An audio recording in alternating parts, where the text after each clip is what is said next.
با عرض سلام و ادب. بازم پیتزا است و پیتزا امروز پیشکش شما یکی از پیتزاهای خوشمزه رو پیشنهاد میکنیم. تا آخر ویدیو با ما باشید. البته لایک و عضو شدن روی کلاس و پادپیس رو فراموش نکنید. این پیتزای ما عبارت است از محصولات با قلنفر شیرین و شینکن، یعنی ویتچینه مرغی، البته حلال است، با همون درست میکنیم.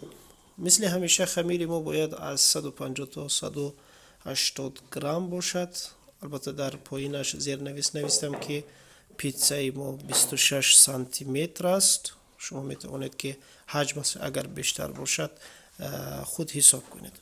خب پیتزا را خمیرش رو تنک میکنیم و لیست رو در زیرش روغن میکنیم. اگر از اون کاغذ های مخصوص باشد در زیرش هم بگذاریم خیلی خوب است. کمی با خمیر بازی میکنیم. پیتزا همین طور است. وقتی با خمیر بازی کردی خمیر خودش را باز میکند.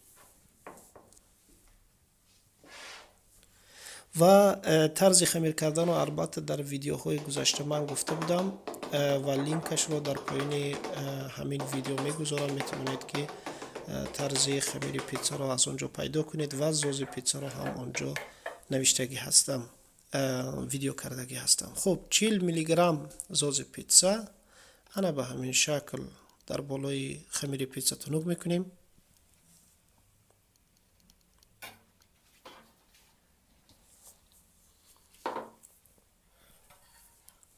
از 150 تا 200 گرم یعنی پنیر کمی زیادش رو در زیرش میگذاریم و کمیش رو در بالایش در آخر. یعنی این شینکن مرغی، یعنی ویتچینه مرغی، یعنی حلال است.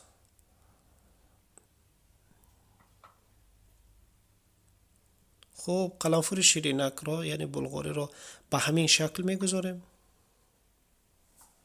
به همین شکل میبریم. یعنی هم قشنگتر می بیاید هم زیباتر می بیاید.